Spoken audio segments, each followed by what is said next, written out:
Hey guys, welcome to In Penny Stock. In these videos, I'm going to be covering penny stock trading jargon, basically the terminology that penny stock traders use and that you're going to witness a lot on the forums, in the chat rooms, in my own videos. So I wanted to make sure that you guys are familiar with these terms. They're pretty basic, but for anyone that's new to the stock market, this is going to be very helpful for you. So, let's just get started, alright? What I'm going to be covering in these videos is a whole series of terminologies, but I broke it up into several parts so you don't get too overwhelmed. So first, let's start off with more of a general term that applies to finance and the entire stock market in general, and that is the bull market versus the bear market. Okay, and you might have heard these terms thrown around a lot. The market is very bullish today, or the market is bearish, or the stock is bullish or bearish. Now, basically, what that means is whether or not the strong is stock and go. I mean, the stock is sorry, the stock is strong and going up, or is it weak and going down in price? So, bull market would be the stock is going up and the demand for it is high, therefore the price is going up and it shows a gain. A bear market would be the opposite. It means there's not a lot of buyers, demand is low, more people are selling, more people are being conservative, so it's going down. Now, just to give you a little history about why it's called a bull and bear, it's a little interesting. So the way that the finance people back in the day decided to name uh, these stocks and this condition or this market environment in the way that they did is by the way that these animals strike. So, for example, the bull with its horn, when it hits something, it goes from down to up. And that's how the chart of a bull market looks. Because it goes from down to up, the bull markets go up. Whereas a bear, when it strikes and when it claws its target or its prey, it takes a high stance and strikes it down. And so that's how the chart looks for a bear market. So I don't know why they decided to use those animals and go with that terminology, but now today that's how the media covers it. That's how every person in finance covers it. Bull means strong and going up. Bear means weak and going down. Now, in the same context, there's the next two terms which I'm going to cover: going long and going short. Okay, if you're long something, that means you're hoping it's going to go up. So in terms of the stock market, if you're going long, that means you're hoping that the price is going to go up. And that's what we do. That's the strategy that I teach. Okay? What I want you guys to do is buy low, sell high. That's the fundamental principle behind my whole strategy of stock trading. All right? The only thing I help you with is finding out exactly which stocks to go long with and which stocks are about to go up so that you don't have to worry about losing money. So, if you take the reverse of that, going short is you're hoping that the stock goes down, you're hoping that the price goes down, and you're buying it high and selling it low. Or the real way that shorting works is you short it, meaning you sell it first and then you buy it later. Because when you short it, you're selling shares that you don't actually own.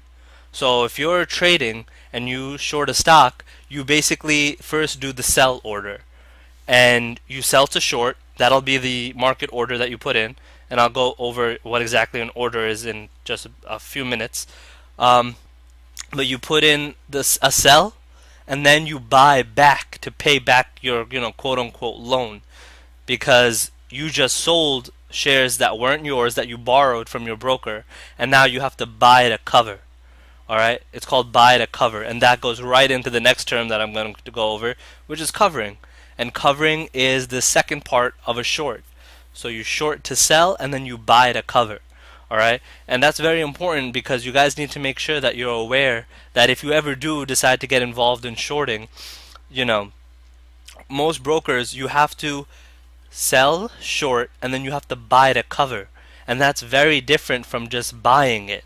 Because if you don't specify that you're buying to cover, then the shares that you end up buying aren't going to fulfill your short. So, that might sound complicated for you newbies. Don't worry about shorting. It's a more advanced tactic that I don't even that a lot of people use. You know, Tim Sykes and the Tim Grattani, these other very pro stock traders, they do use these methods, but it's not necessarily important to make money in the stock market. It's great to be able to go both ways, short and long, and definitely as you get more comfortable with the stock market, I would advise that you go back and look into what shorting is. But for the most part, I only go long now. I don't even bother with shorting because I've just, you know, trading is like a skill, so I guess I focused a lot more on going long.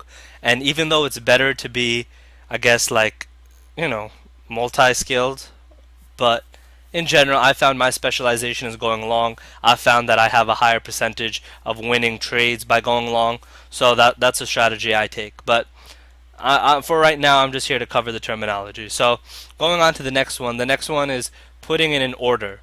Now, an order is basically what happens when you put in a buy or a sell, okay? Because especially in the markets that we're trading in, the pink sheets or the OTC BBs or the Nasdaq, Amex, New York Stock Exchange, when you're trading these micro cap or small cap companies, they usually don't have that much, they don't have extreme volume, like ridiculous volume, but in general, what I mean is a lot of these markets are slightly inefficient in that they don't execute your buy or sell right away. So if I want to buy 100 shares, it's not like click a button and I get the 100 shares right away. That's a misconception. That's not what happens. What happens is that you place an order. It's like when you go to McDonald's, if you want food, you place an order, right? And then it goes into a queue, right? It goes into a waiting list of different orders, and then it gets fulfilled when they bring it to you. So that's the same way, is when you put in an order, you're putting in a demand. You want to buy 500 shares of this stock, or you want to sell to short 300 shares of this. All right, that's putting in an order, and that is the same thing pretty much as taking a position.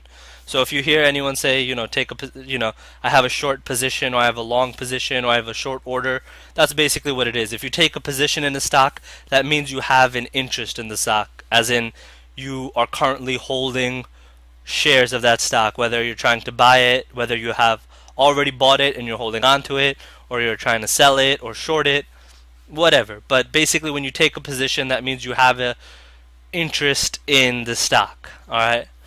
Don't worry. I know it's a lot. Rewatch the video if you get confused at any part. And a lot of these terms will make more sense as you kind of expose yourself more to the industry and to the forums and the chat rooms. But I'm almost done with part one. I'm going to have a lot more parts of these because there's a lot of terms to cover, but I'm just starting you guys off slow. So let's get to the second to last terminology, which is getting filled. Okay? That is when your order gets completed. So if we go back to the McDonald's analogy, if you place an order, that's when you're putting in an order and you're taking a position. So what happens then is when the food comes to you, that's when you get filled. All right? That means that your order has been executed, it went through, and now what you wanted happened. So if I want 100 shares of FEMA, and my brokerage platform tells me, oh, I put in the order, wait 30 seconds, get it, that means I just got filled. All right? So you're going to see that, all over the place, forums, chat rooms, they're talking about, oh, I'm not getting filled, or I need to get filled. So you should definitely know and understand what that is. And finally, the last term for this part one series of penny stock trading jargon is scalping. Now, scalping is almost a trading strategy.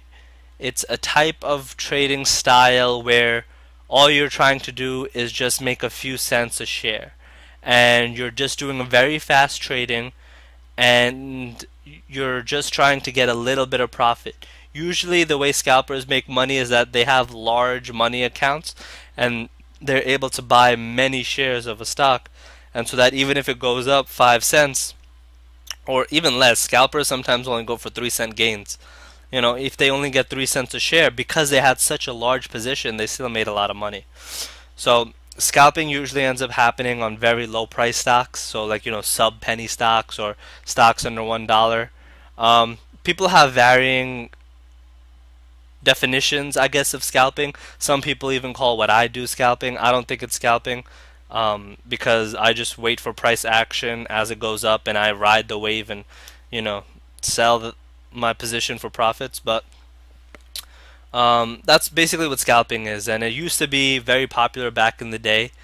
And it's a method that I don't know if you guys have heard of high frequency traders, HFTs. I guess that's a bonus terminology for this series. Those are basically machines that try to profit, or they're not machines, they're automated systems that try to profit off of scalping. So they try to just make very small gains, but because they do so many trades and because they have such a large volume of stocks and shares, they make money by doing that. So hope this video helps. If there's any specific terms you guys want me to cover, shoot me an email and I'm putting together more and more. I have like 4 or 5 of these prepared right now that I'm just going to knock out. But again, there's a lot of terms. There's a lot of side terminology and stuff that I might not cover. So again, and as always, if you need any help, just email me at admin@inpennystock.com and I'll get back to you as soon as possible. So, I'll see you guys in the next episode.